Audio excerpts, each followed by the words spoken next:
Welcome, ladies and gentlemen, to Street Apologist Live. I'm your host, Vocab Malone, and there I am. Chilling in the back is Justice. That's my dog. Today is Monday, July 20th, in the year of our Lord, 2020. It's about 14 after. Sorry, guys. Looks like I was late again. I was just hanging out with my son. He's really into this Spider-Man game on the PS4 that G-Con gave our family. And, so we were talking about Spider-Man and stuff like that. So anyways, today we're going to be covering some sports stuff. And as everybody can tell by my recent misidentification of Carmelo Anthony, I'm not really a big sports guy, but Sports Illustrated has done a 3-part story on Kabir and the ministry he's associated with, Straitway Truth Ministry. I never thought I'd see the day. I think I remember the first time I saw a Sports Illustrated, and no, it wasn't that issue. Okay. I had just transferred to a new school. I was in elementary. I was Whittle, And I had come out of a pretty small school, and I went to this somewhat bigger school, and we went into the library, and I was amazed at the library. This little library was a big deal for me as a kid. They had Sports Illustrated magazines there that you could check out and look in those like special plastic covers right there in the library. As an elementary school student, I thought that was the most amazing thing because I was into sports pretty much all throughout my school years, right? And I remember Darryl Strawberry was on the cover. And that was when Darryl Strawberry was, like king of baseball, right? I said, whoa, I want to look at that. I want to check that out. They got Darryl Strawberry. Anyways, who would have thought we'd go all the way from the days of Darryl Strawberry on the cover of Sports Illustrated, me as an elementary school student, to where they've done a 3-part series on Hebrew Israelism in Sports Illustrated? What? It's wild. Never would have thought. Never would have thought.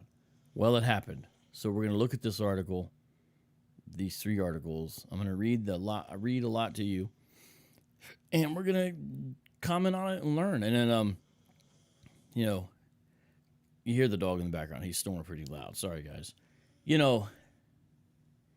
It's not in the print magazine, right? It's in the it's on the online edition. And so some people don't look at that sort of as much. But, it's just kind of the day and age we live in, right? I see my man BK Apologist there in the live chat says, nice shirt. This is a shirt that he created. Drop the link for your store in there, my man. And I did an interview earlier with an apologetic ministry out of Angola. So I rocked this, and they was digging it too, the Angolans, right? Yeah, the dog is getting the best sleep. He follows me everywhere I go, I tell you, man. All right, well, I'm going to pop these. Oh, I still got that on there? That ain't right. Let's just change that. BHI and SI. Now, I've actually got some videos of Pastor Charles Dowell, the leader of this hybrid Christian Hebrew Israelite Hebrew roots group there called Straitway in Tennessee. That's the headquarters. I've actually got some of his reaction videos. So I actually want to start off with one of his responses, and then we'll get into looking at it. I've watched most of his responses as well as Kabir's response as well. And I think it's always helpful to get the other side, and so I've paid attention to what they've said as well.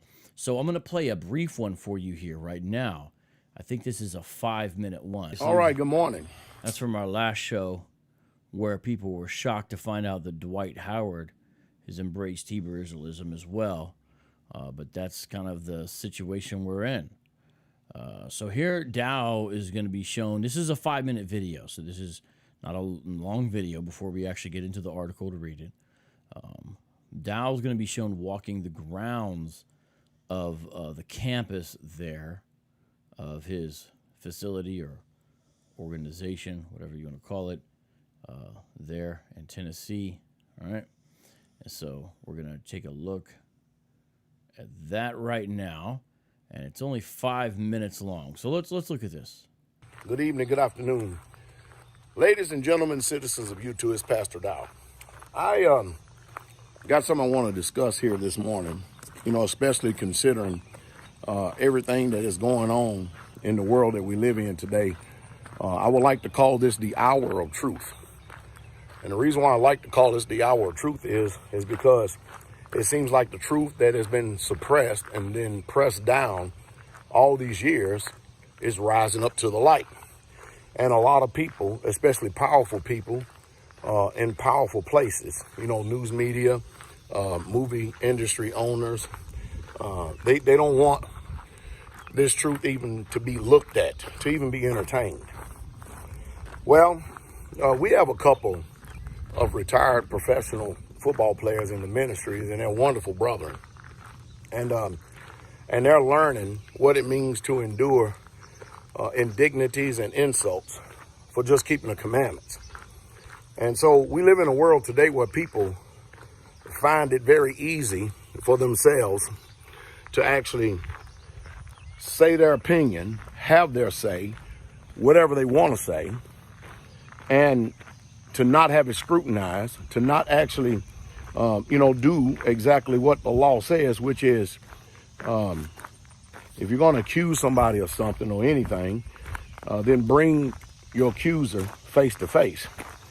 Well, Sports Illustrated, a sports magazine, has interviewed only a few of them, of the retired football players. But you know what else they've done? This week on their online news article, newspaper or magazine or whatever you want to call it, they have decided to make Straitway, our little small ministry, the focus of the article. Today will be the third in a series to where they're taking up 7 or 8 pages allegedly exposing Straitway. I actually want you to go over and read it. I really truly do. And let's see how intelligent you are, because we have apparently what Sports Illustrated has done interviewed a lot of people who at one time used to be associated with this ministry. And I want you to go read what they had to say, because we're going to actually come back and do our own video rebuttal. But more than that, I think it's time that all you professional basketball players, football players, you people out there that know that something is wrong in this world, something just ain't right. I think it's time for all of us to have a meeting. You Hollywood stars, you people out there, because I can tell you right now, Pastor Dowell and these people tell, I don't want your money, don't need it. But what we do need is we need all some way, somehow get together, and we need to have a very passionate conversation about all the stuff that's going on in this world today. We need to have a very straightforward, face-to-face conversation, because today seems like Pastor Dowell is on the end of everybody's lips, including Sports Illustrated. And I'm being falsely misrepresented. The community is.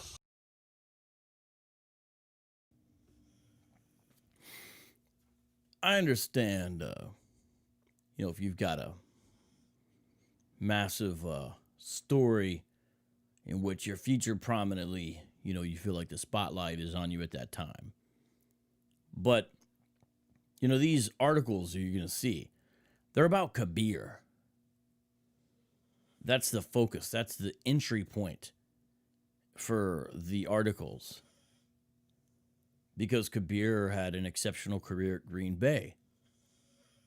And then he was in the news because of some things that went down regarding a Christmas pageant last winter, which I covered. I covered that story. Somebody drop a link or something like that if you can. And I respect Kabir. I hope he doesn't get too upset for me about doing this show. I have a decent relationship with him. He might get upset with me, but I hope he doesn't. Now, if Dowell gets upset with me, I could really care less. You know, he talks trash about me, to be frank, and is not very respectful at all. And is more problematic, I think, than Kabir, who I find very well-meaning. And, you know, I really hope good things for Kabir in the long run. I empathize with the brother on a lot of levels. But, yo, do you hear the egomaniacal tone? I don't want to compare it too much, but gosh, it's hard not to. David Koresh and the Branch Davidians thought the whole world's focus was on them too. They did. You could read about it. This man, Pastor Dowell's on the lips of everybody. Not Hebrew Israelism. I mean, I know he wouldn't say Hebrew Israelism, but he wouldn't say, you know, this truth. Not the Hebrew Israelites, anything like that. Not even Straitway. Not Kabir. Lips of Pastor Dowell. Pastor Dowell's on everyone's lips. It's not about you, bro. Just saying.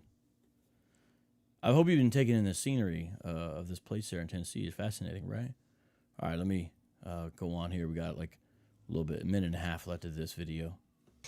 And especially the retired professional NFL football players, they are being falsely misrepresented as well. And we all know what happens whenever the so-called media gets a hold of something. But from Colin Kaepernick to Deshaun Jackson to Nick Cannon, all of us, including those of you who are interested in your culture and your heritage, told the rightful way, rather than having history crammed down our throats the way our European counterparts is giving it to us. We've all known and found out that they're lies. This dude's got a bunch of white folks in his congregation. So I always find it interesting when Dowell be slamming white folks, right? Because, you know, IUIC, they ain't got no white members. Now, I actually think they probably do, because they want a bunch of Hispanics. And Lord knows some of them Hispanic brothers they got in IUIC probably got 90% Spaniard and, you know, maybe 10% indigenous. Lord knows, you can see some of them, you know, and that's nothing against them. I'm just saying, you know, they really don't qualify, but they, you know, they got them in there, whatever, you know. So IUIC, you know, they could talk about white people all day, and it doesn't really affect none of the members. Dowell, man, when he starts trashing white people, was like, hey, bro, you got a bunch of white dudes, you know. I did a whole show on it, actually, called White Hebrew Israelites Strike Back, I think was the name of that show. And I also did a show on Deshaun Jackson. What was that one called? We just did it. I don't know if you guys remember when it was, but someone dropped that link too. So a lot of the stuff we've covered. All right. We all need to come together some way, somehow. We need to set up something to where we can get in an open forum meeting and where you can ask questions and I can ask questions, and where we can have a very civil, intelligent dialogue. And let's see what we can do. What can we do to do what we can to help awaken the majority of the people in the world who are interested in the truth and keeping the commandments, and not allow this particular institution that we find ourselves faced with here in America demonize any one of you just because you tell the truth. And they want you to continue to keep recanting. Let's set this thing up. I got a number usually behind me on my videos. Get this out. Y'all send this out, and let's get this out, because I believe together we can do some powerful things in this world. Heal the world, make it a better place for you and me, the entire human race. If the people die, if the people riot, who knows? We are the world. We are you.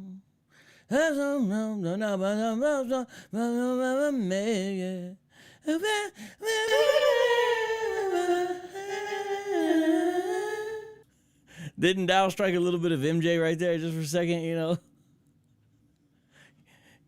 Oh, man. I'm sorry. they're gonna watch the show. You know, you got this Vocab Malone, you know, a little blogger. You know, he's insignificant. He's nothing but a minutia. You know, he's like a mosquito on my back of my neck. I barely even feel him. You know, that's what you do with those kind of critters. You know, that's the kind of guy he is. You know, he's the kind of guy.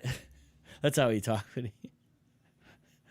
Over here making jokes about this troop, but this is serious business, yo. He's gonna find out it ain't so funny, you know, when the AR-15. I mean, when Black Jesus comes back, you know. Anyways, let's look at this article in all seriousness. All right, I'm gonna bring this joint up.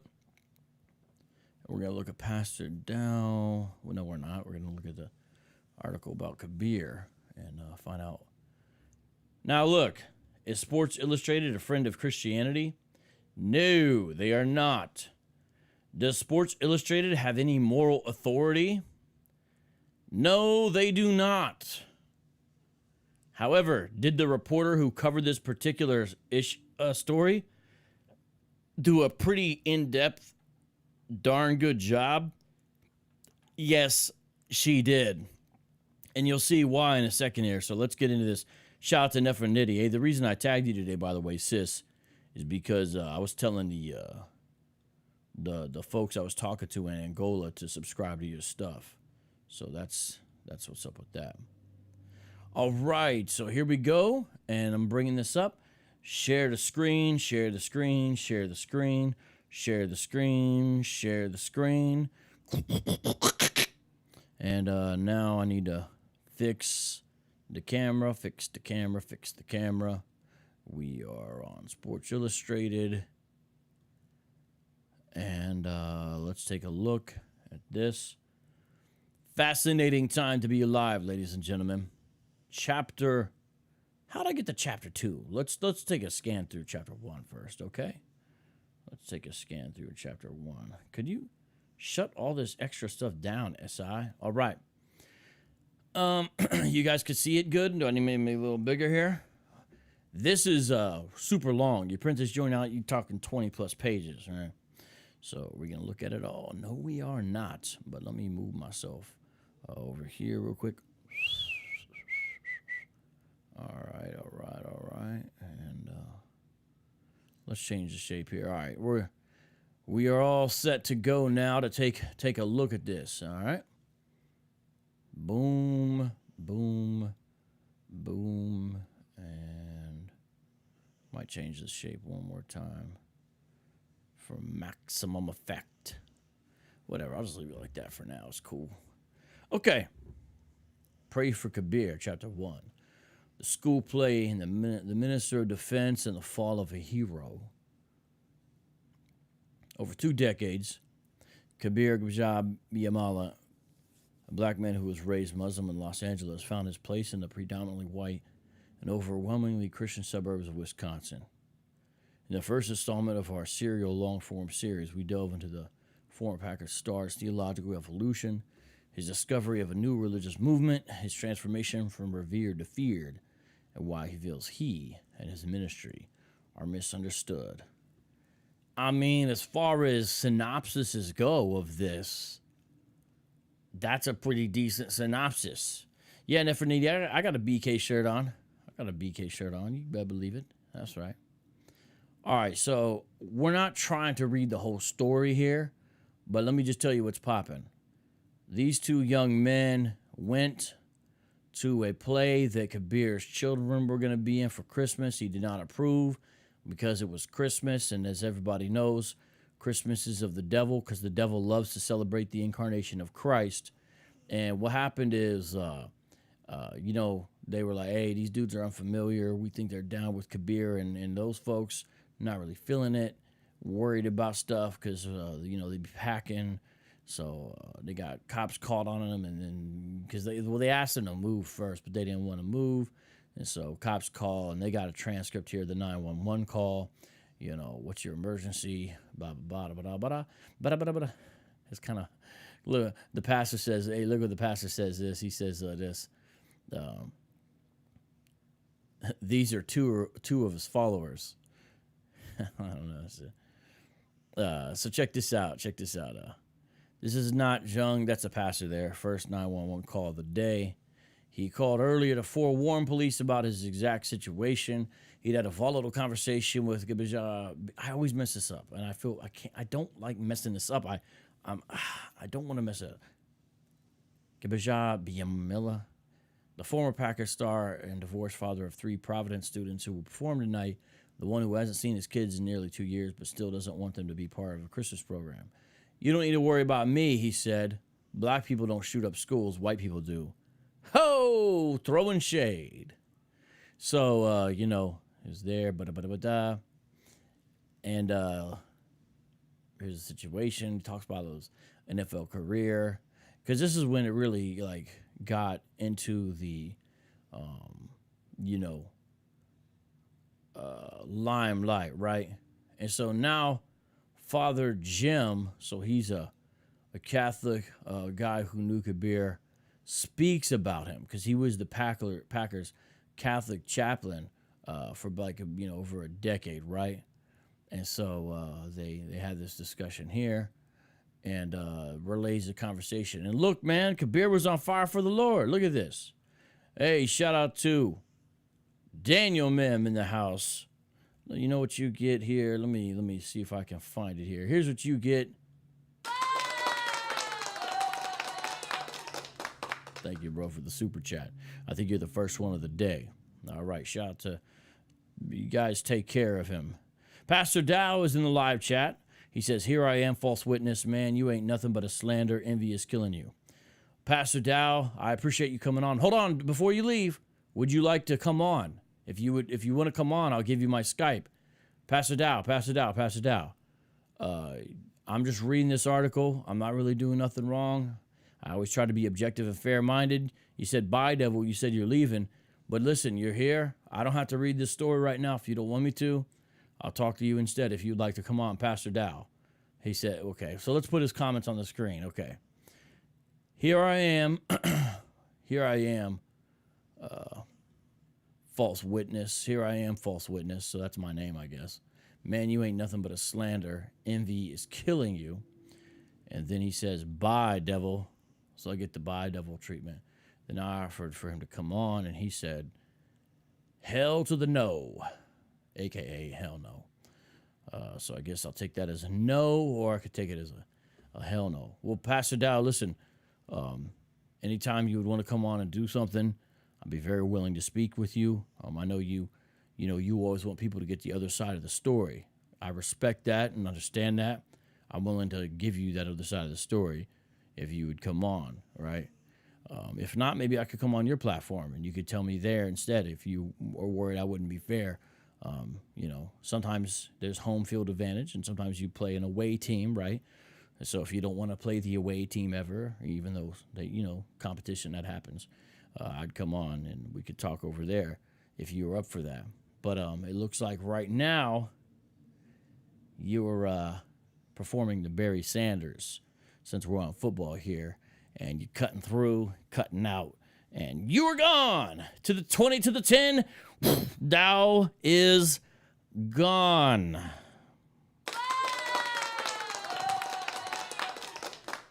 They're applauding. You scored a touchdown, and just ran straight into the locker room after that, But it'd be nice to have you on, but looks like you got your running back on. Oh, hey, he's still here. Okay. You have no honor. Why would I speak to the likes of you? You have no respect. The problem is what makes you people think I owe any of you any answer for anything. I don't know. You call yourself a pastor, so you should be accountable as a pastor, right? That's one fact. I'm not saying you personally owe me anything. I'm just saying you were here, you spoke, you said I'm slandering all this. I'm saying you could come on and tell your side of the story, but I see you'd rather speak from the comment section. That's all right. Notice I put your comments up here. I didn't block you. I don't treat people that way, right? Man to man, I invited you on. You don't want to. I respect your decision. Okay, that is what it is. I'm not going to goad you or anything like that. Put your comment on the screen. I didn't block you. You know what I'm saying? I don't do you dirty, but that is what it is. That's your choice, okay? So Dowell has briefly visited us, and it is what it is. Let's continue on here. Nephronity, thank you for the super chat. I see you, sis. Expose the darkness of Hebrew Israelism. Do my darndest, sis, and you keep on doing what you do. You be killing it. You be killing it out there. That's why I told the Angolans about you. All right. Yeah, hey, I got the Dowell stiff arm. Hey, Dowell said like this. I was like, he was like, he gave me the Heisman pose. Hey, for real though, I got your book, Dowell. So, I got your book right here. So I mean, I'm not just talking out the side of my neck. This is your book, Ruach, the Holy Spirit. Pastor Dowell, Straitway.com. Found at the book patch. Got your book, so, we could talk. I'm just saying. Not many people have that book, but, I'd give you my book too, I'd go up to you, you know what I mean? If I ever saw you in person, I'd be like, hey, would you like this book? And you'd probably be like this. That's all right, Pastor Pastor Dowell.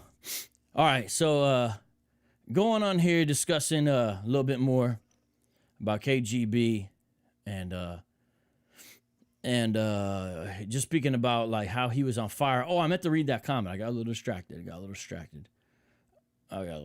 Yeah, Father Jim, what are you going to do to save their souls? They will go to hell, and you are complicit in this if you do not save them. You know what I'm saying? So that's dope, right? That's dope because like you got KGB, if I could call him that the rest of the article, that way I don't butcher his name. He was concerned about people's salvation. And you're going to see that throughout. Now, Sports Illustrated is going to look at it like he's a zealot, right? That, they're not going to look at it in a good way. But we can see it in a good way. Interesting background. He's a Nigerian. Mother was Christian. Father was Muslim. And I have a lot of respect for the way he was a leader. Hey, on the real, every person I talk to that knows KGB when he was in the league, and I've made a couple of relationships with a couple of chaplains by God's grace, all said he was a leader, he was a spiritual leader, and he was not afraid to stand up for his faith. And so I don't think you guys know how hard that is, right? And so KGB, he's got a lot of cool points with me, basically. You know what I mean? Not that it's about me. I'm just telling you, I still hold him, even to this day, in high regard. They would have discussions, and they said he would keep on saying, one more question. Now, this is interesting. So I heard KGB's opinion on this. On the night before Packers games, KGB could usually be found in linebacker Brady Poppinga's hotel room. Now, according to KGB, he said it was only like 2 times or something. He said this makes it seem like he was pestering him. He's like, maybe 2 or 3 times we had these conversations. You know what I mean? And, these articles exaggerate. So I believe KGB if he said that. You know what I mean? Spouting anti-Mormon ideas. Now, how often is Sports Illustrated on the side of Mormons, right? Not very often, but here, there, all of a sudden it's anti-Mormon ideas. Calling something anti-Mormon is literally what the LDS Church does to any apologist discussion of their beliefs. They all call it anti-Mormon. You know what I mean? So SI, briefly for a second, strikes a pro-LDS pose, right? Maybe it looks something like that. And anti-Mormon ideas. You know what I mean? They're not a friend of evangelicals either, or evangelism from evangelicals. We get that. While Poppinga, a member of the Church of Jesus Christ of Latter-day Saints, patiently listened. And KGB said, man, come on. He said, you guys remember Ultimate Warrior? This is KGB said this. He said, Poppinga just like, he's like the Mormon Ultimate Warrior. It's hard to get it edgewise. This is an intense dude. But, it paints it a certain way. It is what it is, right? He and I had a religious discussion going on for years, almost the whole time there. I kept going on and on and on and on. He always took a stance of very literal religious beliefs. That does sound like something Mormon would say about a Christian, right?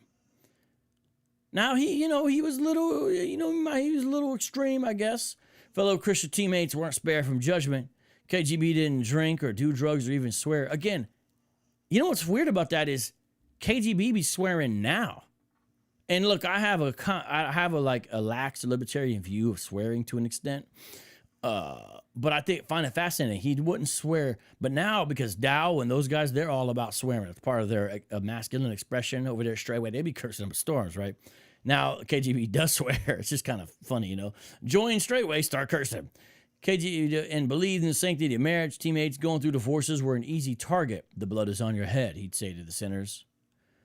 I genuinely love my teammates, KGB says now, but I had a hard time going to work, patting them on the butt. Only an NFL player would say that, right? That's what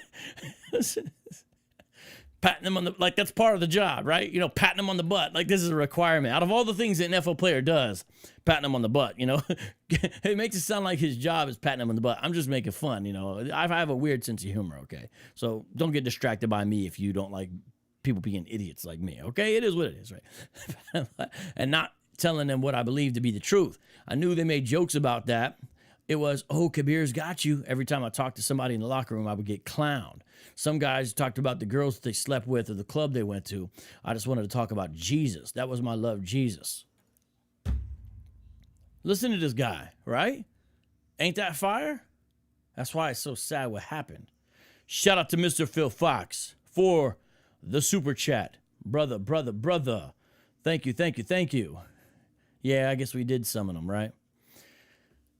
He counted Ryan Pickett, Samkan Gatto, and Aaron Rodgers among Bible study peers. He says that when he was demoted from the starting line before 2007 season, the silver lining was that he had more time to talk about the Bible. At one point, he bought subscriptions to Think magazine, a socially conservative Christian publication for everyone in the organization. I mean, Kabir was about it. His teammates knew that he cared about them, but not a lot of guys wanted to hang out with him. Says former.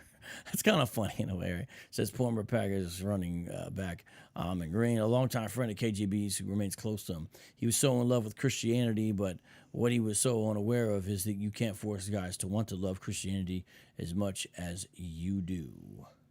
So here's a little debate with Aaron Rodgers, who, by the way, check out What Do You Meme's video that, my man, John McCrae did on Aaron Rodgers. Pretty interesting little video he did. One summer night, a heated debate broke out in the courtyard at St. Norbert College, where the Packers held training camp. KGB remembers Rodgers irritated, telling everyone to go to bed. Moments later, the argument reached a boiling point, and KGB proclaimed, if the locker room blew up, 99% of you guys would go to hell. Teammates erupted in anger after that. Most of the Christians turned on me, Kabir says. I remember Aaron Rodgers turned on me. He said, if this is what a Christian looks like, I don't want anything to do with it. I don't hate him, and I don't think he hates me, but our relationship has never been the same.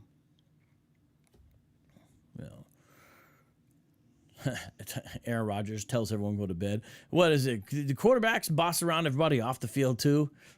Well, 42, 8 p.m., go to bed. Yes. Now I'm gonna look at this.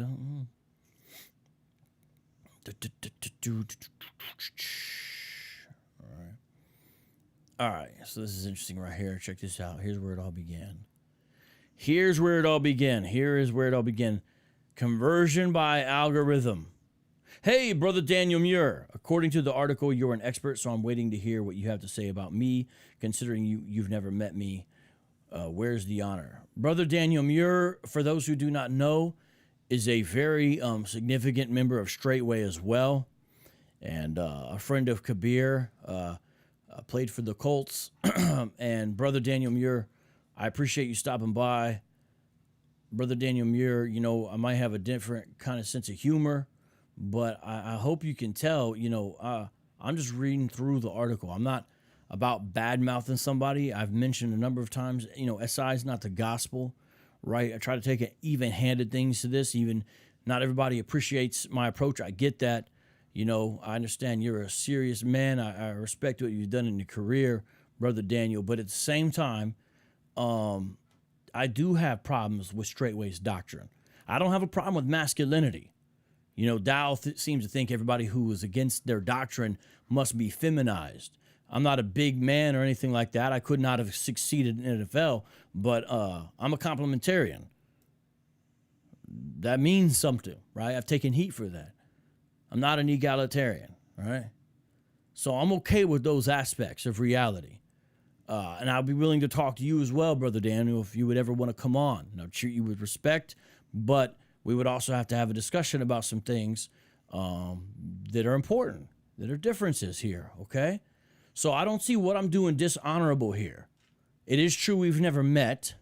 This is true. But, Brother Daniel, what have I said about you that would deserve this kind of charge to you saying no honor? I don't understand that. And let me tell you, to be fair, let's if we're going to be fair about this, your pastor, Pastor Dowell, has badmouthed me a number of times. One time he said something along the lines of, that little man, he's not very masculine. I could see why he's obsessed with me. Me being a man's man. I could see why he's so obsessed with a real man. Because that little man's not very masculine, is he? He's talking about me. That's not the only thing one time he said, I'm not even worthy to have him on any platform that he's on. This is like, what I'm saying? So Dowell has really trashed me. We've never met for sure, So if you're saying what you're saying here, then where's the honor of Pastor Dowell? I hear you. Not sure if you're still there, but maybe we could talk sometime. Just don't tackle me, please. All right, let's read this here. What's it say? Kabir and Eileen's first 6 children were all boys, and Kabir was extremely proud of his large brood of sons. Okay, Brother Daniel Muir. Trust me when I tell you, we have never spoken your name before you spoke of us. No, brother. Now, listen. I don't know every detail of the exact timeline, but I'm pretty sure you are also not clear on the timeline here. I'm really sure about this. Because, I don't mean you personally, because I haven't really said much about you, Brother Daniel Muir. But Dowell came after me when I wasn't really saying anything about him. I was going after Hebrew Israelism. He came after me in regards to that before anything had really been said, right? So I don't know what you're saying. And then I responded a little bit, and then he sent all of the white dudes after me, right? He sent the Irish brigade to come get me. And that's when I did that show, because all those white Hebrewites were yelling at me and doing all those videos of me in their car and stuff like that. Jose Solis says, who is Brother Daniel? Is he from the NFL? Yes, he's also a former player. He's from with the Colts, and he's also in the organization. Some daughter of Zion. Well, it looks like Dowell's people are coming out in large, and they're not very, very respectful. It seems like they kind of take his mentality on. If I remember correctly, you had Pastor Dowell's name in your mouth long before he even knew about you. Now, you don't remember correctly. Now, listen, I'm getting a little irritated at all these charges now. Is one of you hanging out in the live chat going to come on? Because I don't block people for no good reason. And if you come on, we can have a discussion. To be honest, Dowell was good at forcefully, rhetorically shoving his way into a conversation. No doubt about that. He's good at that. But this does not mean his doctrine is correct. And it does not mean he can really stand up against scrutiny when it really comes to some of his claims. And I don't think you guys could either. You could probably outshoot me with an AR-15, but that doesn't mean you can really get down in the scriptures. I just don't think so.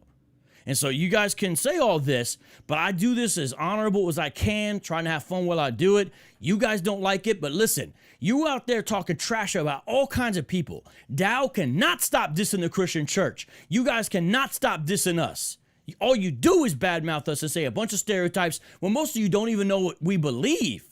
And then you come on here saying all this stuff. You say all this stuff. But in reality, this is just fair play. You've been talking smack about the Christian church, even when you don't name names, and then you do like to name names. But you guys don't like any clapback at all. This is minor. I'm just one guy. Nah, it's not Straitway's operating procedures to attack anyone unless they attacked first. Do you even know when Dowell made the first video about me? I doubt you guys even know. I bet most of y'all don't even know. Because I know, because me and So Real did a response to it. Okay, well, if none of y'all are going to come on, you can keep on commenting, and I'll put your comments up there, but let's just deal with this article. You're trying to get me off, but you ain't really coming on. I see what it is.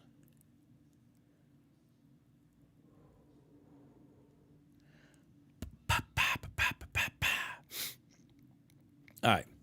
Their seventh child, born in 2014, broke the streak. Their couple's first daughter, Sufia. He says now he never wanted to have a daughter. He didn't want to think about a woman's role or deal with girl issues. Some closer to Kabir say that this is when he started to change. He explored the biblical differences between men and women. He says that in May 2017, he came across a chapter in the Bible, 1 Corinthians 11, that he interpreted as, women are not created in the image of God. Seriously? Already starting back there. These men get men in who interpret biblical passages as women not being interpreted and created in the image of God. Even though Genesis clearly says, let us make man in our image, and male and female, he created them. Women are clearly made in the image of God. Come on now. Kabir was online researching those verses and looking for teachings on head coverings for women that he could use to persuade Eileen to wear one. That particular internet rabbit hole is what led him to the Straitway Truth Ministry. And the first thing he probably heard was this. Good morning, sisters YouTube. Good morning, good evening, and good afternoon. Wait, hold on. Good morning, sisters YouTube. Good morning, good afternoon, and good evening. This is Pastor Dowell. And I'll tell you, there's a lot of haters out there, but they can't stop it. Right. And Pastor Charles Dowell's library of YouTube videos that reinforced KGB's male-dominant interpretation of the Bible. Now look at this. Some of y'all wonder why we get on and even discuss Straitway. 13 affiliated ministries, ladies and gentlemen. Let me make this bigger for y'all. Oh, that's too big. Hey, just look at how it is. Tennessee, Houston, Georgia, Indiana, New York. KJB got involved with Straitway, Des Smith, Salmi, and others who have been fellowship in small groups in Illinois and Wisconsin migrated to his property, which became the home base for the Green Bay Ministry. He also holds events there. Straitway encourages homesteading, though KGB will not say whether anyone besides him and his father, who does not participate in Straitway, are living on his property, which includes 3 apartment-style suites separate from his house. There they explain Hebrew Israelites. And then, he did, really? Dowell championed the thoroughly debunked conspiracy that 5G technology is linked to COVID-19 pandemic and preached that a lot of female troubles come from wearing earrings. For real? Did he really say that? Dowell, did you say that? Did you say females got troubles because they got earrings? Did you really say that? Hey, what's up, Frank? How you doing? I'll tell Leo you say, hey, bro. Shout out to you. Shout out to you, bro. Come on now.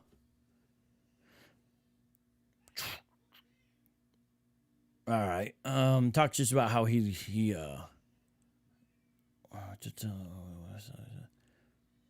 so the picture of Dowell and KGB together. Just a second here. Let's I need to do something real quick. Where'd that sound go? Just give me 1 second.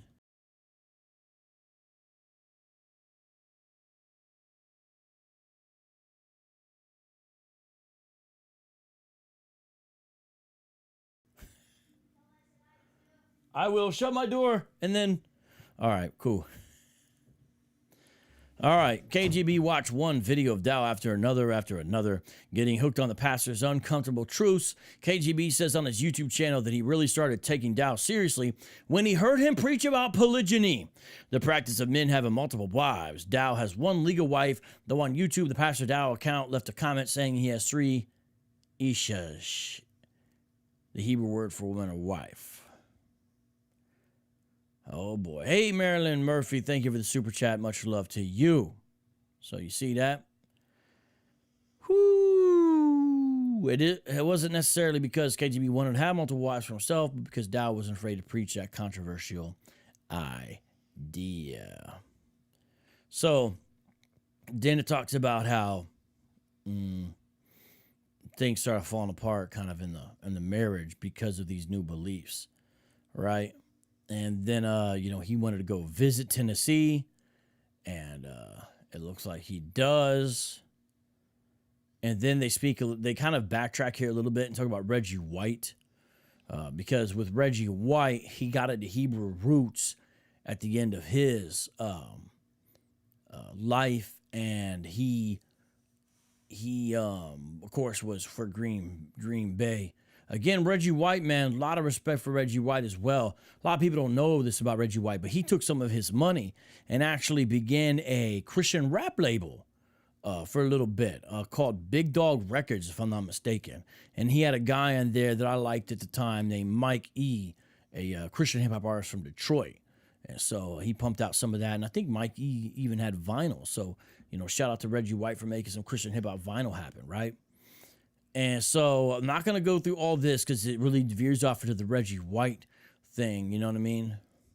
And this is interesting right here. Watch this. Watch this. KGB reached out to Jeremy and Sarah. That's Reggie White's children. In the summer of 2018 to seek advice and invite them for an interview on his live YouTube show. Kabir tried to get us to say what Reggie would have done in this regard, Jeremy says. We basically said my dad wouldn't be doing it the way Kabir is doing it. I know for a fact if YouTube had existed when my dad was doing all this, he still wouldn't have put it out there. At the end of Jeremy's YouTube interview with KGB, a voice off camera asked a question from a viewer. Do you believe the torch has been passed from your dad to brother Kabir? Jeremy answered carefully, saying the torch isn't just for one man to carry.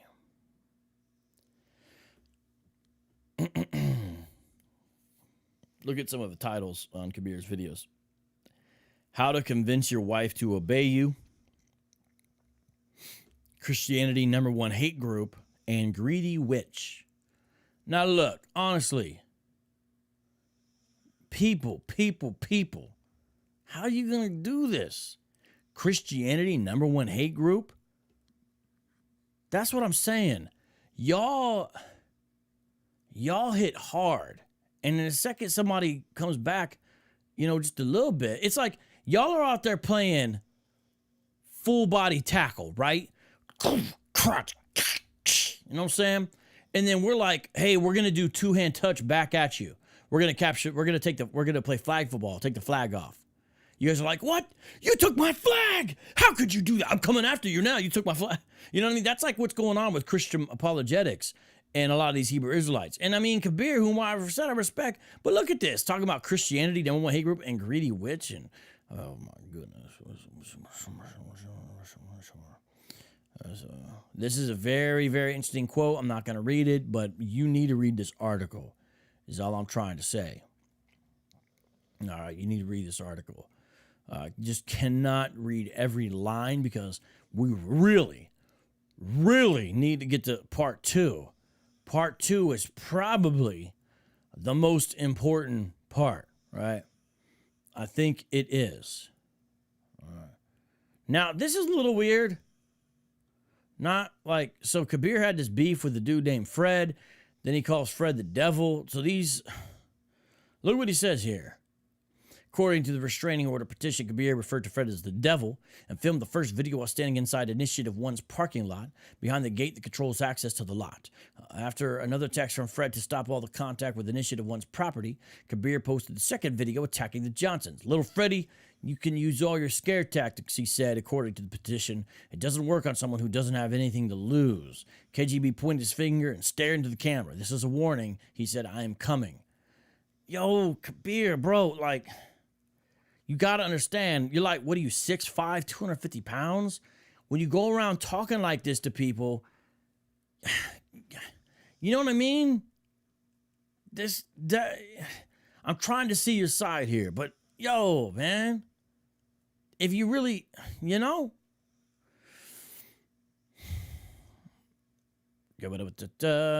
on and on. Okay, there, what? 6'4", 275. Okay, I was you're in shorter and a little bit heavy. Kabir is 6'4", 275, and he was quick. He was quick, He says, this is fascinating. Even his name, the Yoruba, first given to his great-grandfather by his Nigerian village, translate to big man come save me. Huh. Okay, there's the two dudes. So you see, this is why, the Hebrew Israelism is an ideology and doesn't make sense just to say black Hebrew Israelites because you got guys like this down, right? Clearly, these are not black Hebrew Israelites, right? We understand that? And so that's why I refer to it as Hebrew Israelism.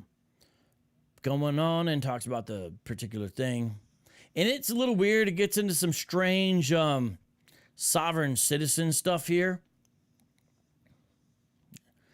A little bit weird here where he's telling people that it's pretty odd. He got into some strange sovereign citizen stuff where he was charging them for use of his children because he said it was his property. Okay. And here the pastor's saying he's worried about a Branch Davidic situation could happen. And that's interesting because they actually quote me on that in this.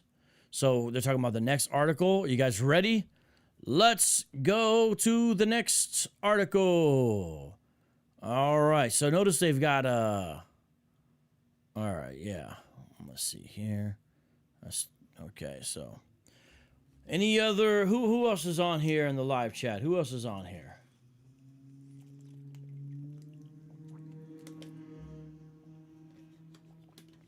Looks like you guys are a little off topic. Some of you guys are on topic. Shout out to the people on topic. Let's get a little sound in here. Switch things up.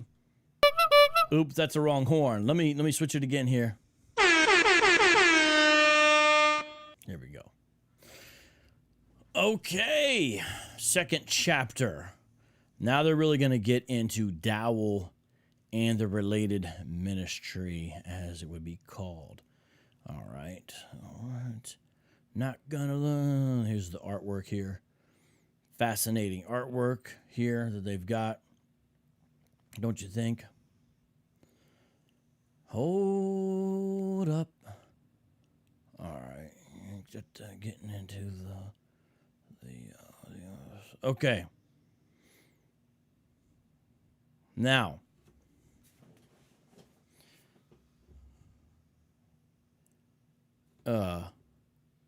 you're not going to come in here and promote him during my live stream.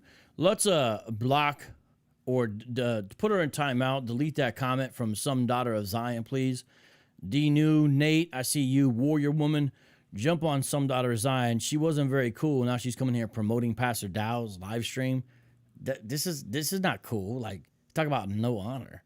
They're going to go live before I've even finished. Like, you know what I'm saying? They just... You can't have a conversation when you operate this way. You know what I mean? I listen to your guys' side of the story and even gave you benefit of the doubt sometimes. And this is how y'all do me.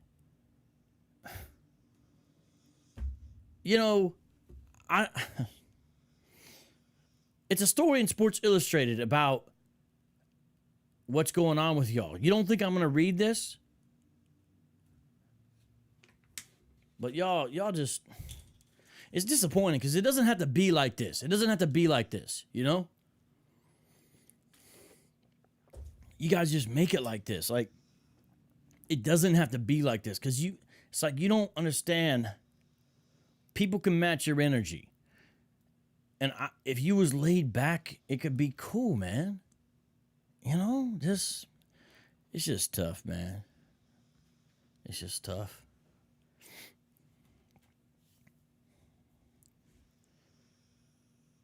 It is what it is. I'm going to read this. And you can tell your side of the story later then, okay? They spoke to ex-members. Everyone, pay attention if you haven't paid attention yet. Heads up, pay attention. Listen to this. This is important, okay? Doesn't have to be like this. That's right. But listen to this.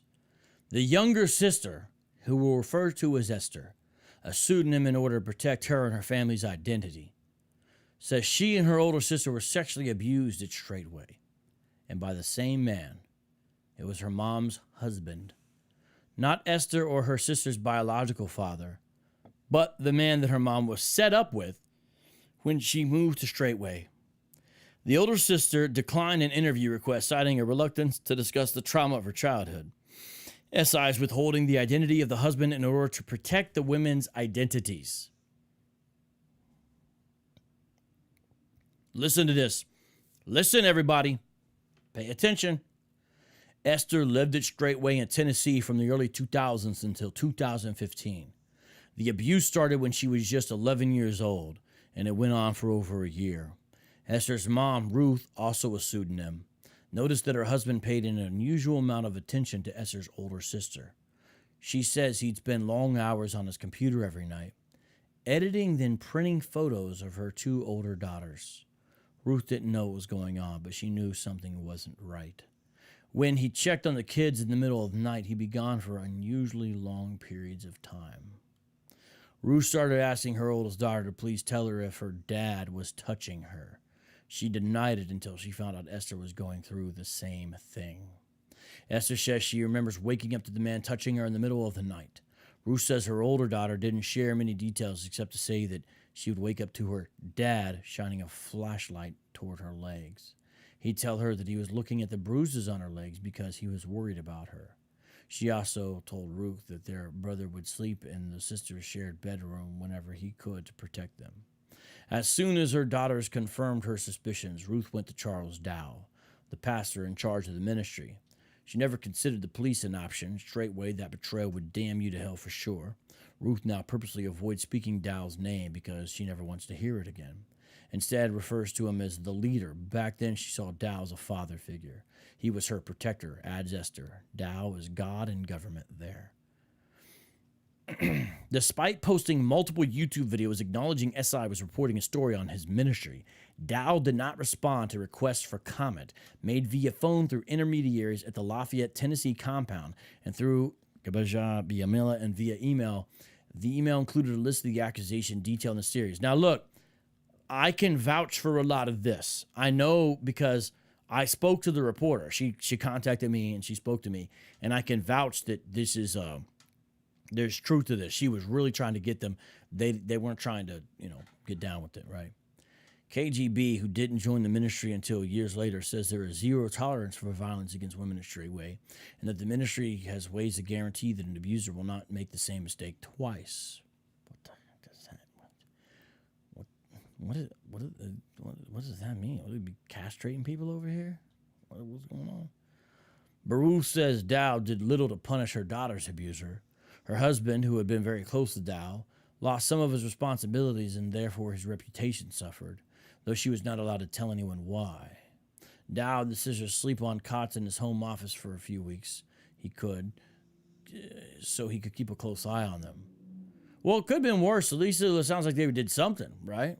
I mean, I'm not trying to minimize. I'm just saying that I was trying to see the silver lining, I guess. But continuing on here. And that's when we are told we made everything up, Esther says. Oh, yeah, I forgot about this part. Okay, it is worse.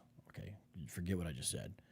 We were told by Dowell that the guy that did it to us was a man of Yah, and we were lying and acting under the influence of the spirit of Jezebel. Jezebel, biblical queen who promoted the worship of false gods and arranged for an innocent man's death, is an archetype for a wicked woman. Jezebel is a catch-all term Straitway members use to describe any woman who doesn't know their truth. Ruth says Dowell would not allow her to move out from her husband's home, so she and the two daughters had he had abused continued to live with him, along with her son and her youngest daughter, whom she'd had with the husband.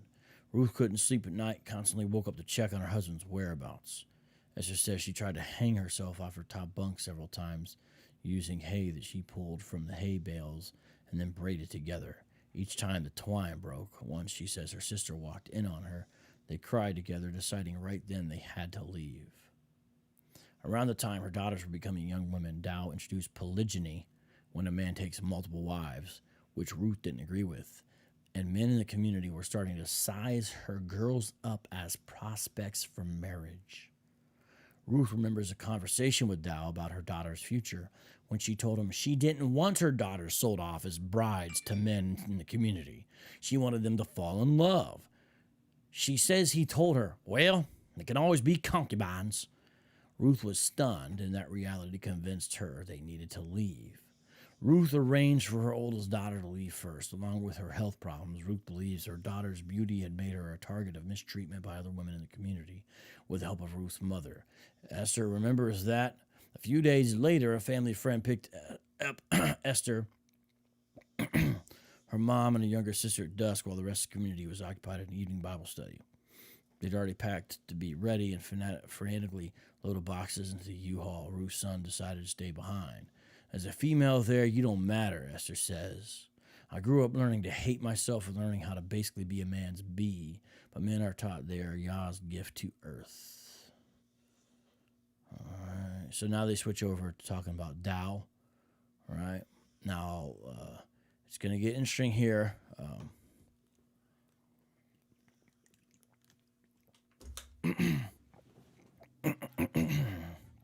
Guys, a lot of people in the comment section are just now joining or are confused what's going on.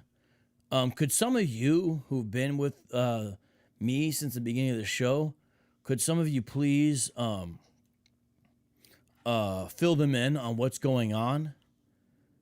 Fill them in. To any Straitway members here, no, I didn't say fill them up. Just want to make sure you don't get that confused. I said fill them in. If you could fill them in. And 2020 Year of Prophecy, who is making light, in my view, of child molestation by changing the subject. Time him out, whoever that is. Time them out there. All right, continuing on. After separating from R.G. Stairs' Overcomer ministry in the early 2000s, Dowell moved away from Pentecostal Christianity and adopted Hebrew Israelism, a belief based on the tenet that black people are the true Hebrews of the Old Testament, God's chosen people. Now, I am going to take some credit for one thing in this article, and it's this right here. Caitlin and I had extensive conversations about what to call the belief system.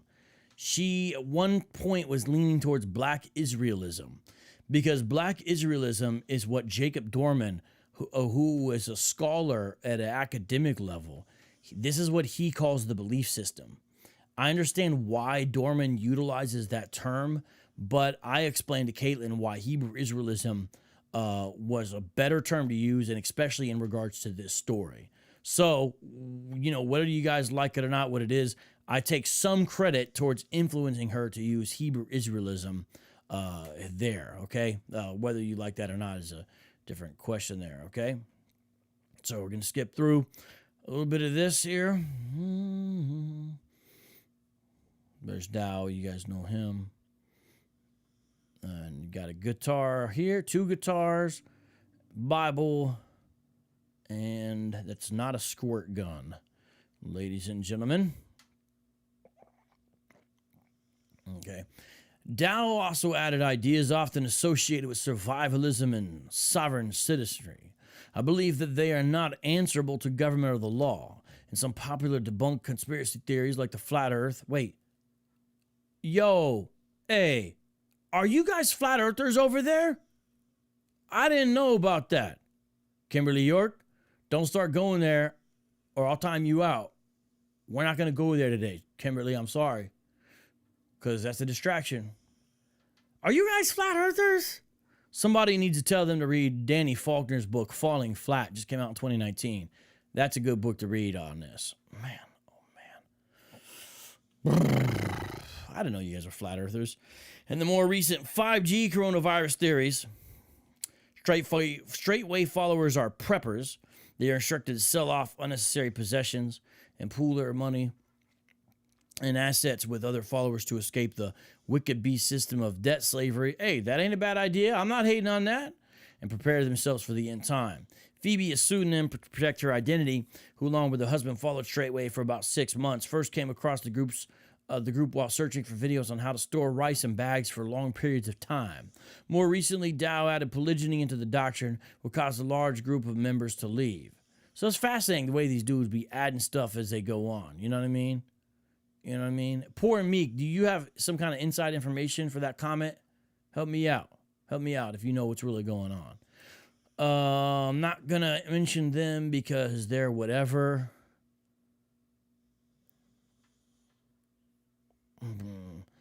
Dowell pays property taxes to Macon County off the land in Lafayette.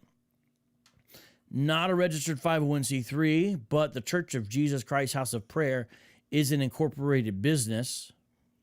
Not currently active. 2017 received $7,000 from the National Christian Foundation. Haha, I take credit for another thing. Check this out. See this right here? In an earlier edition of this article, they messed up, and instead of NCF, they put NFC, which I thought was funny because it's like, that's, you know, the national conference or whatever for football. And I sent it to Caitlin. I said, hey, you got a typo in here. You put NFC. She's like, oh, yeah, it's a football typo.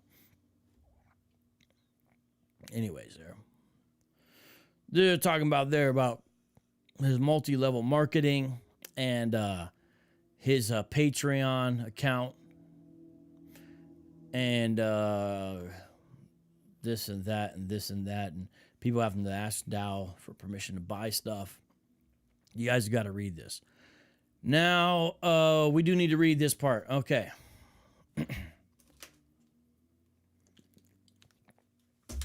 While Dowell's home is nicer than the others on the Lafayette land, it's far from a palace. Brian Howard, who was a Straitway follower for about 8 months, described it as a one-story house made of cinder blocks with 3 or 4 bedrooms. KGB and other former NFL players in Straitway are adamant that Dowell has never tried to exploit them financially. However, Ruth says Dowell always took more time for community members with money and power, and the resources of those ex-players have been put to use by Straitway. For instance, KGB's property in Green Bay holds services for the ministry, and, you know, all this is not really that big of a deal, what they're reading right now in this part, but listen to this. And a former Colts player recently purchased 59 acres of land in northern Indiana for $450,000 with that group, which includes a second ex-Colt will homestead. So that's Robert Mathis and Daniel Muir. I'm almost positive that's who that's talking about. Robert Mathis and Daniel Muir right there, right? And so, you saw briefly Daniel Muir came in here and stopped by and called me dishonorable and then left. Burkow says his brother gave around $20,000 in savings and his income for 3 years. By the time he was excommunicated from Straitway, he married a woman without Dowell's permission. If this is true, man, this is a real call. Dowell, you got to tell us. You guys need to. Is it true you kicked out somebody because Dowell didn't give his permission? Is there more to it than that? Like, help us out. We're trying to give you the benefit of the doubt, even though you accuse us of slander or whatever. Yo, is that... Phoebe and her husband, who served in the Marines, drove their 2.5-ton military truck to the Lafayette compound to have some fun riding around. They also brought their 50 caliber rifle and ammo so their new friends at Straitway could try shooting it. She says they never intended to give Dowell the truck or the guns, but when they arrived, Dowell announced loudly in front of the congregation, "So, you're going to give this, brother?" Her husband was too embarrassed to say no in front of the group, so he went along with it and ended up signing over the title to Dowell. I got to tell you, I have heard about this a number of times about people signing over titles to Dowell. It sounds like, I've got enough reports on it that it seems like it's probably true, this kind of thing popping. When they left and asked for the truck, gun, and ammo back, Phoebe says Dowell told them they could bring all the police, the FBI, the CIA with them if they wanted it. Does he really talk this way? Like, Bring all the police, FBI, CIA. Don't say that, man, because we don't want you to become a Waco, you know? He said, Live and Learn said he Debo'd that man out of his stuff. He did Debo him, didn't he? Yeah, he did.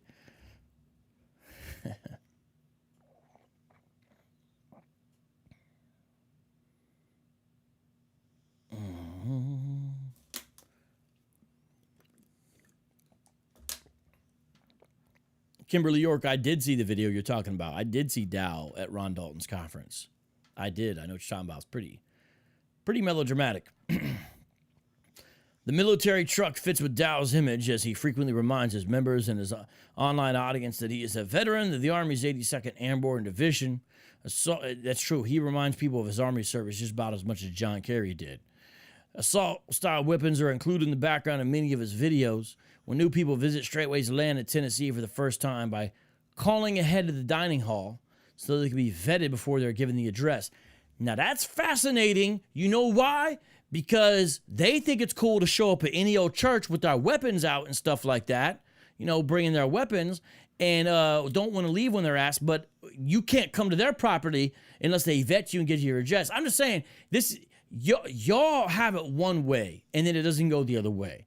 And you just got to recognize that. That's just how you play. Don't act like it's all fair, okay?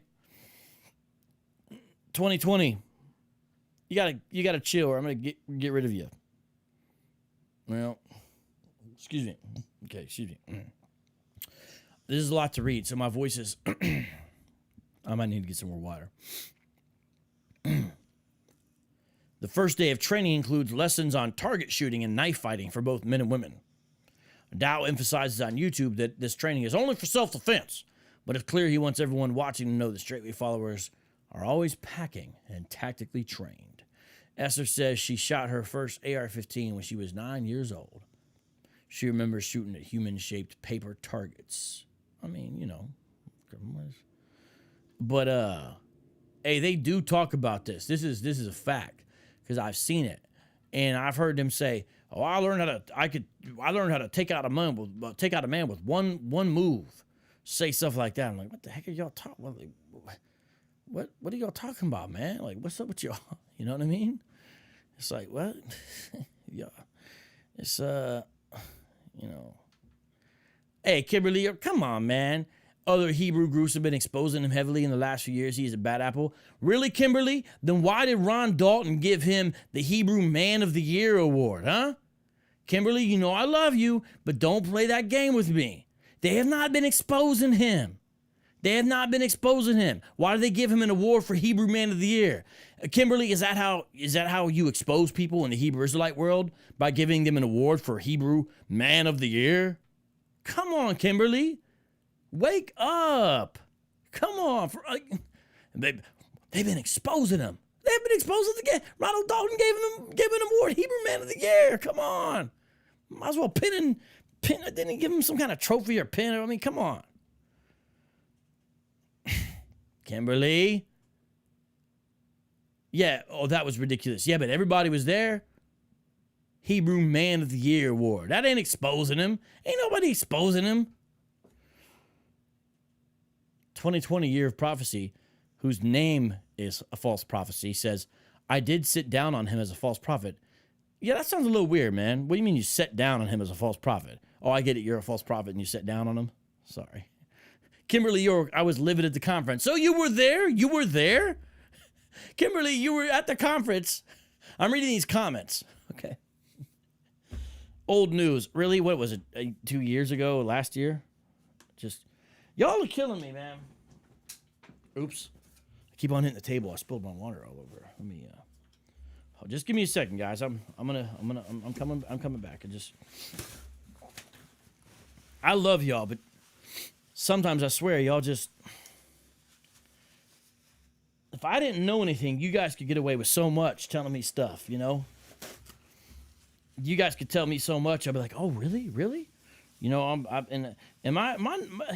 actually like to believe people and be naive, but I just can't, you know? Time out, 2020 Year of Prophecy. Time out, 20. Dalton ruined it. What do you mean, Kimberly York? He ruined it. It's his conference. Kimberly York's talking about Ron Dalton ruined his own conference. You were there. You knew Dalton was in charge. How can Ron Dalton ruin his own conference? I went to the conference. Ron Dalton, he ruined it. Well, it's his conference, so what you mean? Oh, goodness. Y'all are just killing me. Yeah, he ruined his own conference, huh? Y'all are just killing me. Yeah, one more thing and 2020 is gone. Actually, why am I giving 2020 so many chances? Oh, Dowell ruined it? You said Dalton, though. You said Dalton. Freudian slip, sister.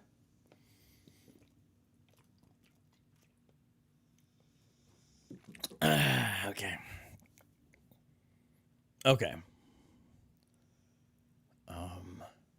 Notice this. Notice this. What do you do the first day you get to Straitway? You learn how to knife people and shoot an AR-15. You know what you guys should do the first day? Teach your people exegesis. But you couldn't do that because then they would leave the cult the next day. Okay, next part of the article. It says this. This is the only time I'm quoted, so, it is what it is. Vocab Malone, the pen name of a Christian author and critic and an expert on Hebrew Israelism, who publishes educational videos on religions to a popular YouTube channel, explains it this way. These guys aren't going to bother anyone. See how fair I am? See how nice I am? They just want to be on their compound and be left alone. But I wouldn't want to be the federal agency that goes in there to take away their guns. It could be a Branch Davidian disaster all over again. Now look. Look how nice am I? Look at that. I gave you all a totally fair shake. These guys aren't going to bother anybody. What I mean by that is you're not going to go out and be, terrorists or nothing like that, right? Kelly Richardson did a scathing expose. Kimberly York. Every time I have hope for you, you say something like that. Kelly Richardson needs to do a scathing expose on himself.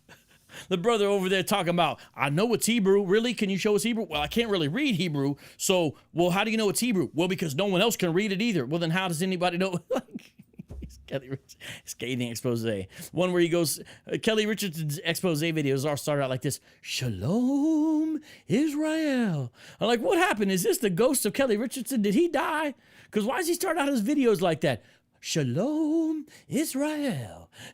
He sounded like the ghost of Kelly Richardson's up in his piece. Listen to one of his videos and tell me what you're talking about. Oh, never knew. I wish I could post that comment, but I got to chill. Okay. I gave you a fair shake, though. These guys aren't going to bother anyone. They just want to be left alone. Look, see? But I wouldn't want to be the ones who go in there to try to take away their stuff. I don't want y'all to be the Branch Davidians. Out of everybody in this article, who talked about you the best? Me, and y'all do me dirty.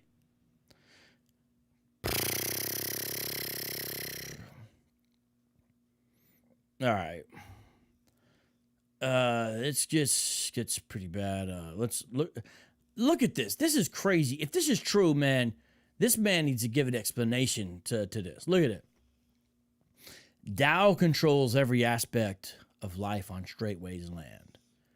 Esther says he oversees everything from the ounces of butter used in cooking to the clothing people wear. Lord, is that true? Someone tell me if it's true. Tell me. Tell me if it's true. Because if it's true, y'all is weird. Living there, you really have no access to anything normal. She says, I didn't know how the world operated outside of there. When Esther lived there, there was only one landline phone that everyone in the community shared. She says members are told not to call anyone from their past lives because those people are heathens and sinners. Classic cult tactics, cut them all off. Ruth says that members had to wear a two-way radio on them at all times. Is that true? Is that true? If this is true, y'all weird. So Dowell could summon them whenever he needed.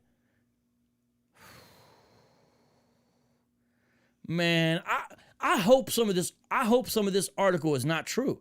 I honestly hope it's not true. I hope they're getting some facts wrong. You guys have to tell us if you're operating this way. Well, I don't know none of y'all an explanation. You see that little non-masculine boy down there, where is he, Phoenix, Arizona? I don't care where he is, but that little boy, I don't know him an explanation. Come on now. That's, hey, two-way radio. Hey, it says a two-way radio, so they can summon them at any time. That'll be like this. Hold on. Hold on. I'm about to just, hey, it'd be like this. It'd be like this. Come in. Yes, this is concubine number 3. It's Pastor Dowell. I need you over here in the cabin immediately. I got some needs you need to take care of. Over and out. Yes. I'll be right over, Pastor Dowell. Just let me finish putting the 3rd teaspoon of butter. Did you say 3rd teaspoon of butter? Yeah, the 3rd teaspoon of butter. 3rd teaspoon? I said you could only use 2 teaspoons of butter. What are you doing over there? But after you put that 2nd one in there, come on over here. I'll be right over, Dowell. I'll be waiting. Good evening, good morning, good afternoon. It's Pastor Dowell. Oh, I'm gonna get mad. But come on. Whatever, bruh. Whatever. Breakfast gun, what are you using for the voice effects, vocab? Hey, that's my natural voice. I just got it like that. There's no effects. None at all, brother. Look at this. And if a member did something wrong, Dowell would blast them over the radio. She says Dowell directed every minute of their lives from sunup to sundown. Did you really do this, Dowell? Did you really blast people over the radio? Did you really? Hey, did you really? Hey, Dowell. He'd be like this. Good morning, citizens of Straitway. I got a message for everybody. Now, I told everyone to only use 2 tablespoons of butter. But it appears that Sister Shariah, over there in cabin 28, she done went and used 3. Now, when you see her, I want you to give her the shame sign. Remember that shame sign you would do? Give her that shame wagging finger. Sister used 3. It's supposed to be 2. I told y'all's gonna get fat. Y'all's gonna get fat. And then how are you gonna be a good concubine if you's fat? This is what I do, Dowell, over and out. I hope this is not true. Dowell assigns each family a job on the land, like caring for the cows or gardening, and attendance in the dining hall. Every meal is required. Esther says Dowell also controlled what and how much they ate. Dear Lord, I hope that's not true. This is literally what David Koresh did. Literally what David Koresh did. Literally. Yo, if Dowell thought someone was fat, he'd call them a glutton and require them to lose weight or face his constant rebukes. This cannot be true. Y'all be fat shaming folks over there. Y'all be fat shaming folks over there, man. I hope you don't got too many Italians over there, man, because Italians be eating spaghetti pasta, at 8 p.m. at night. We all get fat, man. We got these fat Sicilians over there in cabin 22. Looking like Kingpin of a Spider-Man. Is this true? Dear Lord, oh Lord, oh Lord.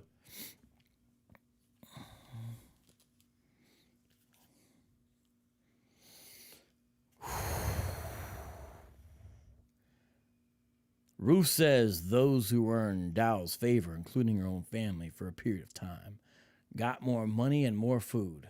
Please tell me you don't play this game.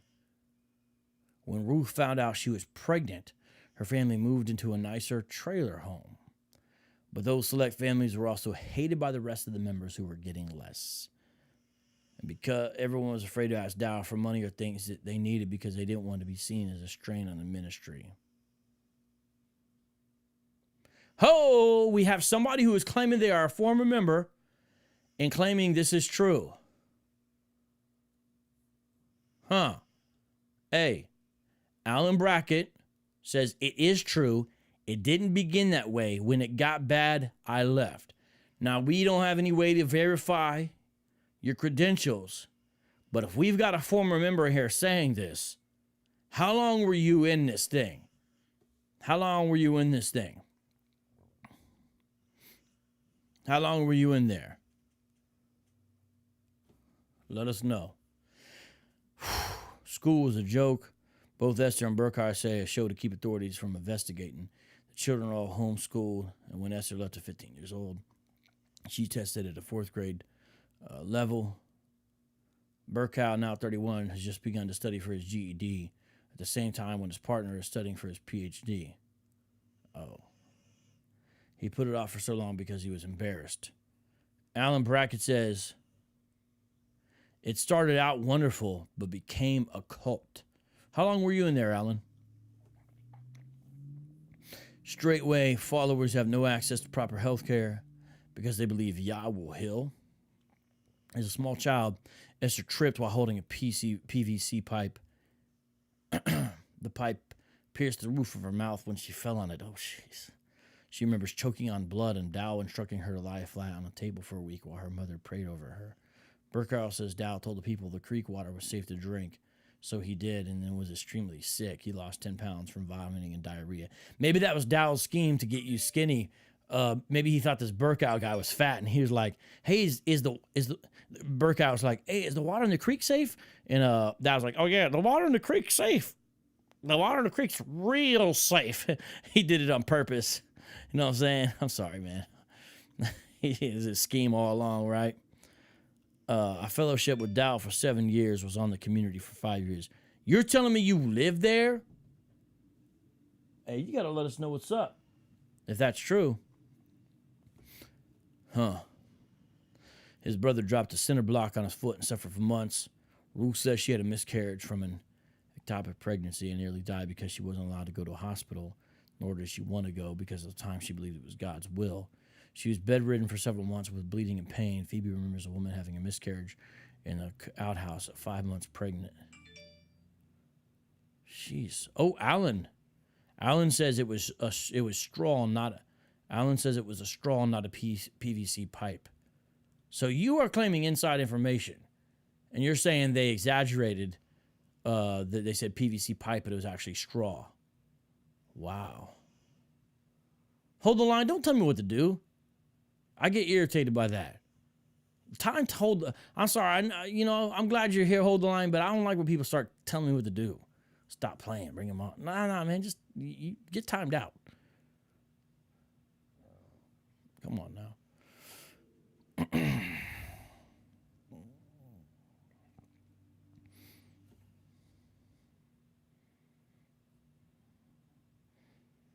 All right. Let's go over here.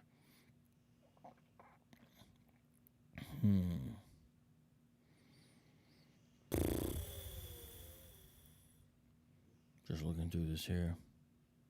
Wait, what? Hold up. Come on. Mike AD, I'm going to time you out too. I'm like the nicest dude, Mike AD, so don't even. But I'm just in a mode right now with all these dudes. I don't need my supporters getting extra on me too. So you too, Mike AD, time you out too, man. Come on now. You know what? I'm gonna do it myself if you guys don't do it.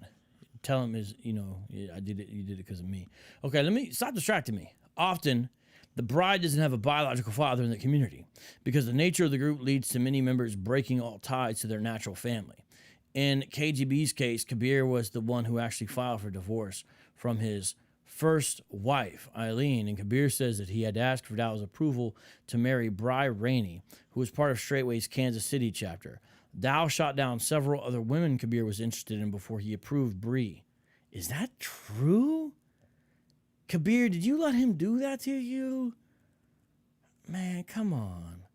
None of Bri's natural family members are involved with Straitway, so Kabir also had to seek approval from the Kansas City community leader, who also played the father role for Bri. Kabir says that he did not have to pay a bride price. Wait What? A bride price?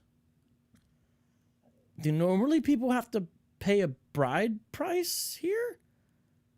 For his new woman, the term Straitway uses rather than wife. So you guys don't even call your women wives? You call them just women? What is this?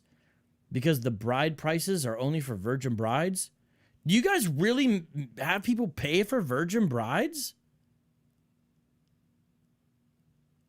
Who gets the money? What is this? Is this true? Is this true? Is this true?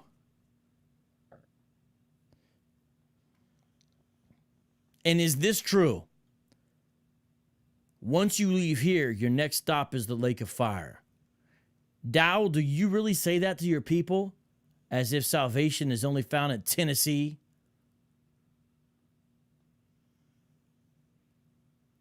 Once you leave here, your next stop is the lake of fire. Yes, I know it's Old Testament. It's not a theocracy.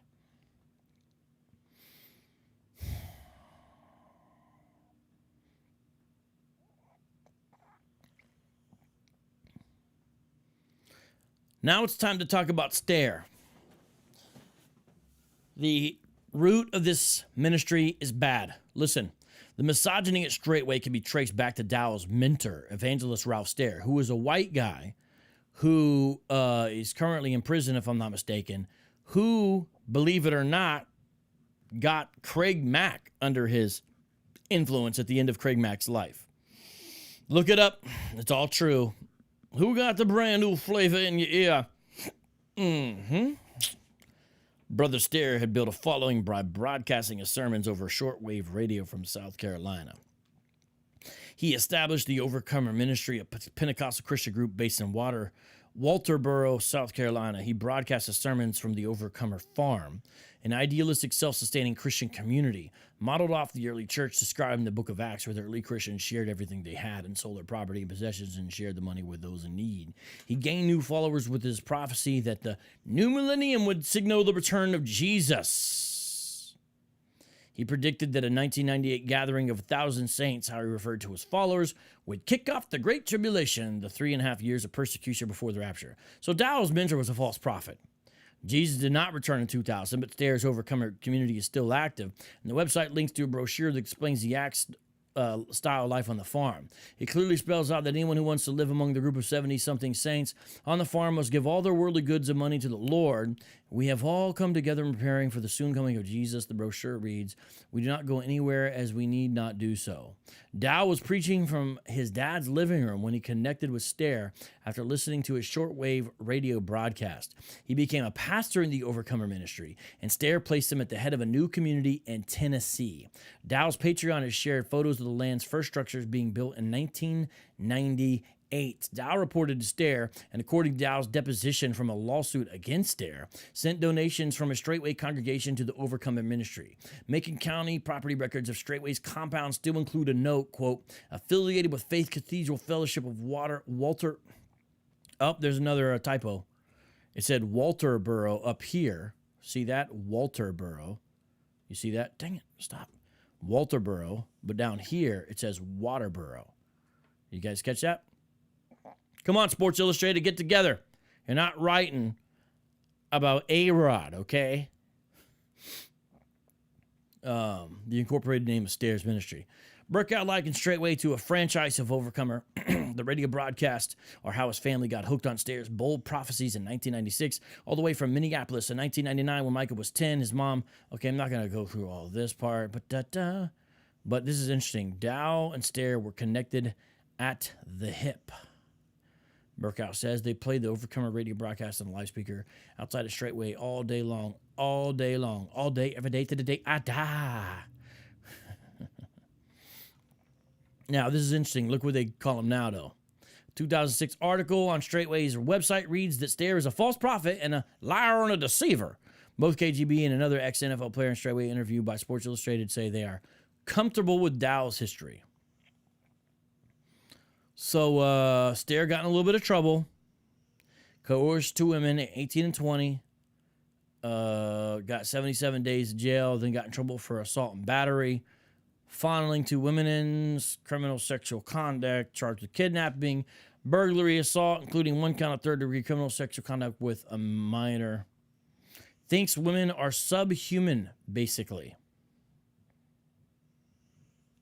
That is really what it seems like with these guys. Talking about stare now. Well.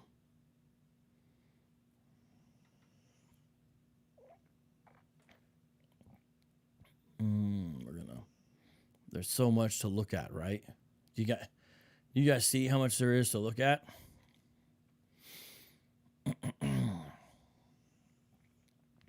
Dowell's YouTube account has 147,000 people. Guys, are you not paying attention?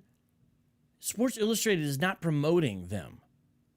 They're not promoting them. Like, you guys are strange. They're not. You see this article? It's not promoting it.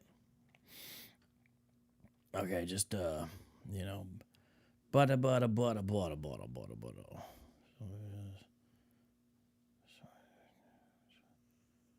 It is a long article, and it is only part 2. And we still have to, oh boy. Here's where it gets weird. Crap. Oh, jeez. Oh, I forgot about how weird this was.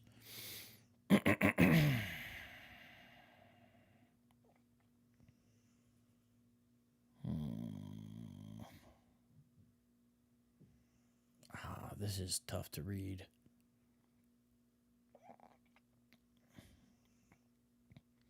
I got to skip through some of this, but I do need to read some of this because it's so alarming. You got to hope this isn't true, but this paragraph right here. Her younger sister remembers Tammy was constantly on the phone with women at Straitway's Georgia chapter. Sometimes it was a woman she called Mother Jennifer or an older woman, Sister Maureen, who sent her hundreds of videos on Marco Polo, a social messaging app. Soon talking to members of the Georgia location and keeping up with their videos took up the majority of Tammy's day. She began pulling away from her family and friends and rarely leaving her room. Tammy told her family she wanted to go to, quote, the land. So this is a younger girl who's becoming interested in Straitway. But watch this. But the group had been careful to tell her she had to wait until she was 18 years old. Now listen, people, you got to read this article on your own, but let me explain to you what's going on. If this is true, Straitway courts teenagers who are interested, but then tells them don't come in until you're 18. And if they're women, they kind of line them up and marry them off, you know, when they hit 18.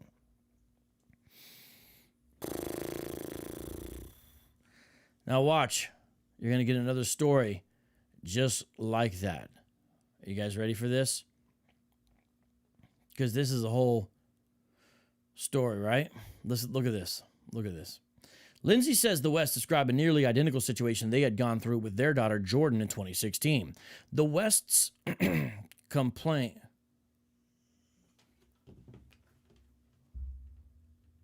Hold up. I'm just gonna jump in here real quick.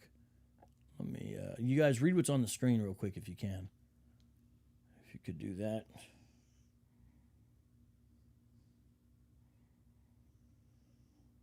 All right. I'll just take some of these matters into my own hands. Hey, Bruce, thank you for becoming part of the channel membership squad. Thank you. You are now a Panthro. Shout out to you, Panthro. All right, look at this. Look at this. Look at this. The West declined to comment for the story. The following details were gathered from social media posts and YouTube videos, interviews with Jordan West's high school friends and a family friend, or relayed by Lindsay Rainey from her conversations with the Wests. Jordan first encountered Straitway's videos as a 13-year-old when a friend's grandmother showed her a video of Dowell. At the time, the family was living in Germany, where Dale was stationed in the Air Force. When they moved back to the States shortly after, Jordan started wearing head coverings, and she refused to go to church with her family. Then her parents found her mailing silver coins from her collection to Dowell. The West looked into Dowell's teachings and were concerned by the theology and number of guns that appear in Dowell's videos. When Jordan was around age 15 or 16, the family was living in Prattville, Alabama. Her parents took away her computer and phone, blocked Straitway's website, and even asked her school to restrict her internet access. They called Straitway Tennessee's main number and left a message for Dowell, though he is never the one answering the phone. Stop all contact with our daughter. Instead, according to a high school friend of Jordan's, a member of Straitway set up a secret meeting with Jordan. They met at a local bowling alley. At the time, Jordan was a high school sophomore, and the man meeting with her, Victor Rice II, was, according to a public records search, in his late 20s. The friend also remembers being at Jordan's house when Jordan's parents weren't home. Jordan would use her family's home phone to call Straitway and then erase the number after she was done. So apparently people get addicted to this, right? Another high school friend says Jordan told her how she had to sneak to watch Dowell's videos. This is really just odd, right? She definitely worshipped this guy. The friend says the way she spoke of him was very odd. It was almost like it was a secret that I wasn't fully worthy to obtain, but if I truly wanted to be religious, I could work my way into the graces of this guy. Jordan's parents didn't find out she was still connected to Straitway until they moved to upstate New York as a family after she and her twin brother had graduated high school. The family friend says that before Jordan left, the West parents found a phone and a tablet that they didn't recognize, which Jordan had been using to continue following Straitway. When Jordan left their home on February 3rd, 2016, 6 months after she turned 18, she told her parents she was going to Straitway, but they didn't know exactly where. They tried everything they could to stop Jordan from going. In a YouTube video, Jordan said they even had an FBI agent speak with her to try to convince her not to leave. Jordan told them she'd call when she landed in Atlanta. She never called. She sent one text saying she'd arrived, and they never responded again. 1 week after, and this is wild, too. Watch this. 1 week after Jordan left home, the West reported Jordan as a missing person to the Monroe County Sheriff. According to the incident report, Deputy Brennan Hurley informed the West that the daughter was not a missing person because she left of her own volition. But he did call the Southwest Airlines counter at the Greater Rochester Airport to help the family figure out that Jordan flew to Birmingham, not Atlanta. The flight change turned out to be a misdirection. The West eventually found out she was at Straitway's Georgia location. They called the Chattanooga County Sheriff's Office in March 2016 for a welfare check on their daughter. It was Saturday, Sabbath day, and no one at the residence responded to the sheriff's call. So, you see, like, look at this. Look at this. The West and Rainley families are caught in the same territory. Their daughters were clearly solicited and groomed as minors, but because they didn't leave until they were adults, there's nothing more that law enforcement can do. So they know how to play the game. It is one thing if you were in your 30s and you said, you know, that I'm going to go over there, Lindsay says, but it's another thing if you're brainwashed from 16 years old. Poor Meek says child grooming is actually a crime. I don't know. I get a lot of YouTube legal scholars coming here say they know the law, but even if it is, you know, proving it is a whole other thing. You know what I'm saying? And look at this. Look at this. Look at Dowell's comment here. Excuse me reading this, but this is Dowell. Okay, coming after this gal's parents, it looks like. You are nothing more than a deceived collaborator and pacifier. Jezebel folks together. So is your pagan mama and your sorry-ass so-called dad. Why is it so-called dad? I don't get that. I bet both are homosexuals. They have to be to raise someone like you. Yo, for real? Is it like, Dow, did you say this, bro? Did you say this, bro? Come on, man. And guess who Jordan is married to? Victor Rice, the man who met her at the bowling alley when she was a high school sophomore, and he was approximately twice her age.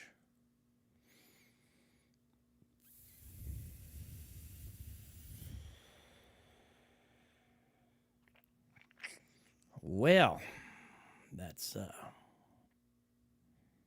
Lindsay told them the whole story about Pastor Dowell and Tammy's leaving. He lures young girls to his cult, she said. He tells them to wait until they are 18 before they can come, but he solicits them while they are underage. She tells them she hasn't been able to talk to her daughter since she left in September. Tammy's name is never mentioned in the protective order.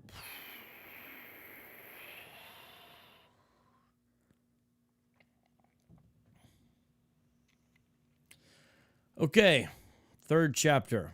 Now, I need to get a drink of water here. So what I'm going to do here is play a little clip of a Dowell video that's part of his reaction to this.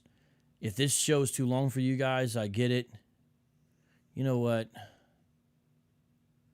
It's actually, I'm looking at the time. You know what, guys? I'm not, you know what? I'm not gonna go into the third part. There is a whole third part, and I encourage you to read it. I'm not going to be reading it today here. It talks more about the other NFL players. It kind of wraps everything up. It is the last one, okay? But I'm just not going to do it here, okay? Talks about Mura Mathis. I will read my little part, though, okay? I'll read my little part here where they mention me and see what they have to say, okay, on this part from the third part, okay? Let's check it out. Vocab Malone, the pen name of a Christian author and critic, an expert in Hebrew Israelism who publishes educational videos on religions to YouTube, says that he's been contacted by several NFL chaplains who are concerned that Hebrew Israelism is creeping into the league.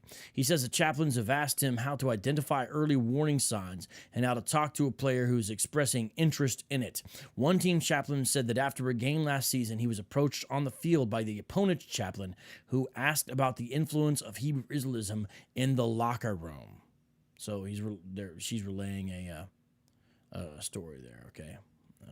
Malone says a handful of NFL chaplains told him they have been cut off by former players who have embraced Hebrew Israelism and rejected Christianity, and they worry about the impact on players' mental health and their families. You know, it's a summary of stuff I said. It's in our own words, but it's basically true. It's basically right, basically accurate. So, you know, I think it's fascinating that they got me in a little spot here. You know, you never know when they interview you if they're going to quote you or how they're going to quote you and all that. But, you know, not too bad. So, you know, it goes on. But I encourage you guys to read this for yourself. It's got some fascinating primary documents there that really relate to how this whole thing became a story in the first place, which, again, we covered back in December or January when it kind of went down. There's KGB himself talking to Green Bay fans. And last quote is from KGB. If I keep the Bible the way I do, I should never run into trouble. Okay, let's end with a freestyle and then call this a day. Hey, Nephronity, yeah, no doubt. Shout out to you. Mr. Phil Fox, Dowell wants to see you in person, Vocab Malone? What do you mean? What do you mean? Did he say that? I mean, these dudes, man, these are the kind of dudes who might want to come from me. And, you know, they got all these NFL players shooting AR-15s, you know.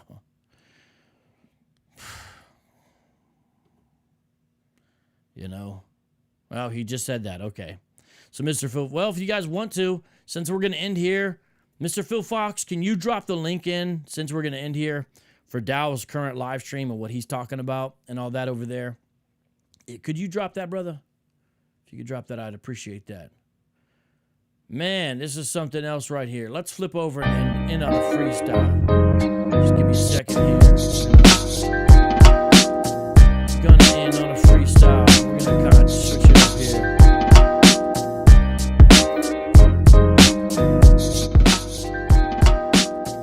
Just give me a second here, y'all. I'm gonna end it out here.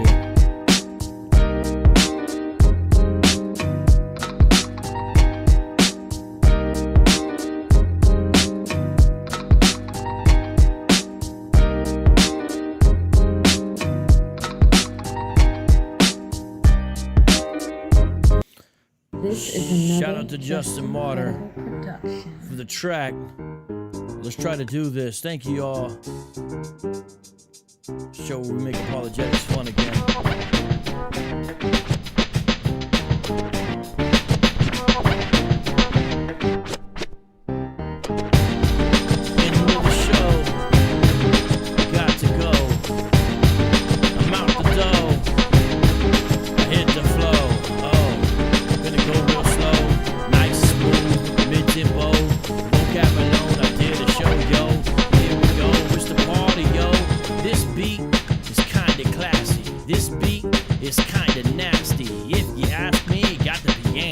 Vocab Malone, you call me Rambo. Siciliano, here I go again, heck if I know, not a wino, drunk off the spirit. Vocab Malone, come again, can you hear it? Get it on clearance, no sale. Vocab Malone, I spit it well, now you can tell, the style's so fat, you could say it's a well. Well, I excel like Chino, jumping on rappers like Dean, no. Here I come again in my El Camino. Well, it's Vocab Malone, now what do I mean, bro? When I'm rocking real fast, here I come again, I'll kick your, let's go fishing, for some bass. I'm just kidding, so just laugh. Yo, ready since Sports Illustrated. Vocab Malone, I've been nominated. Vocab Malone, you know I dominated. Vocab Malone, I've been vindicated. Don't play a hater when I rock the mic. Will I? Here I come for the black and the white. From the front to the back, left to the right, from side to side when I got the vibe. Alright. Okay, here we go.